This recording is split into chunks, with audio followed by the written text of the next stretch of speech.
దేవుని పిల్లలారా, ఎవ్వరు నేను పట్టించుకోకపోవచ్చు, ఎవ్వరు నేను పలకరించకపోవచ్చు, ఎవ్వరు నేను చూడలేకపోవచ్చు, కానీ నీ బాధ ఏంటో, నీ కష్టం ఏంటో, నీ వేదన ఏంటో, నీ ఇరుకేంటో, నీ యొక్క కన్నీళ్ళేంటో అన్నీ కూడా యేసయ్యకు మాత్రమే తెలుసండి. చూడు, ఆయన అందరినీ చూస్తున్న దేవుడు. ఆయన కన్నుల లోకమంతా సంచారం చేస్తున్నాయండి. దేవుని బిడ్డ, ఈరోజు ఖచ్చితంగా నీ పరిస్థితులు ఆయన మారుస్తాడు. నీ దుఃఖం అంతా కూడా తొలగిపోద్ది ఈ రోజున. అవునండి, యేసయ్య ఒక్కడే ప్రతి చీకటి బ్రతుకులను వెలిగించగలిగిన దేవుడు. మనం ఆరాధిస్తున్న యేసయ్య ఆయన వెలుగుతో నింపుతాడు. దేవుని పిల్లలారా, సాతానుడు గుర్తుపెట్టుకోవాలి, సాతానుడు మన జీవితాల్లో నష్టపరచాలనుకుంటాడు, మన జీవితాలను పాడు చేయాలనుకుంటాడు, మన కుటుంబాలను నాశనం చేసి వాడు సంతోషించాలని ప్రయత్నం చేస్తుంటాడు. కానీ యేసయ్యకున్న మంచి మనసు ఏంటంటే మనలందరినీ బాగు చేయాలని ఆశపడే దేవుడు. మనం ఆరాధిస్తున్న యేసయ్య. గట్టిగా చప్పట్లు కొట్టి స్తోత్రం చెప్పండి. హల్లెలూయా.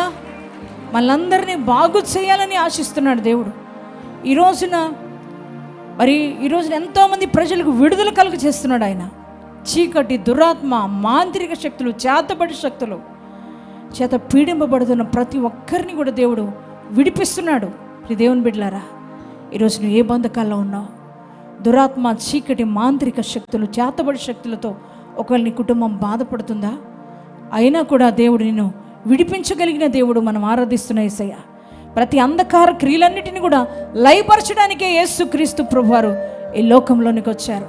చీకట్లో ఉన్న ప్రజలను వెలిగించడానికే నా ప్రభు ఈ లోకానికి వచ్చాడు. దేవుని బిడ్డ, ఈరోజు ఒక ముస్లిం అయినా, ఒక హిందువుగా ఉన్నా, నువ్వెవరమైనా కానీ యేసు నిన్ను ప్రేమిస్తున్నాడు. యేసు నీ జీవితాన్ని మార్చాలనుకుంటున్నాడు. యేసు నీ బ్రతుకును మార్చాలనుకుంటున్నాడు. యేసు నీ స్థితిగతులు మార్చాలనుకుంటున్నాడు. ఎందుకంటే ఆయనొక్కడే రక్షకుడు, ఆయనొక్కడే విమోచకుడు, ఆయనొక్కడే సహాయకుడు, ఆయనొక్కడే దేవుడు. దేవుని పిల్లలారా, ఆయన నమ్మిన ప్రతి ఒక్కరిని కూడా నిత్య రాజ్యానికి తీసుకుని వెళ్ళాలని ఆయన ఆశిస్తున్న దేవుడు. సాతానుడేమో నిన్ను డిస్టర్బ్ చేసి, నీ కుటుంబాన్ని పాడు చేసి, నీ భర్తను చెడు వ్యసనాలకు బానిస చేసి, నీ భార్యను చెడు వ్యసనాలకు బానిస చేసి, నీ బిడ్డలను చెడు వ్యసనాలకు బానిస చేసి ఏ రీతిగా అయినా నరకానికి తీసుకుని వెళ్ళాలని వాడు రోజు కూడా ప్రయత్నం చేస్తూ ఉంటాడు. కానీ ప్రతి దినము దేవుడు తన కృపను మనకు అనుగ్రహిస్తూ ఆ బంధకాల నుంచి మనకు విడుదలనిచ్చి ఆయన రాజ్యానికి మనల్ని తీసుకొని వెళ్ళాలని ఆశపడుతున్న దేవుడు. మనం ఆరాధిస్తున్న యేసయ్య.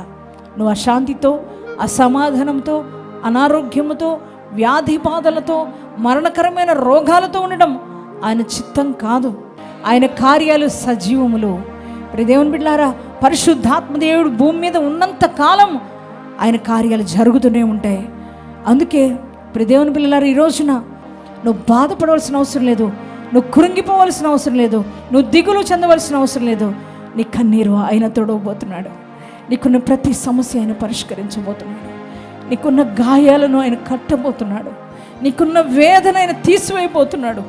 ప్రతి విధమైన నానావిధ రోగాల నుంచి యేసయ్య నీకు స్వస్థత, విడుదల కలుగు చేయబోతున్నాడు.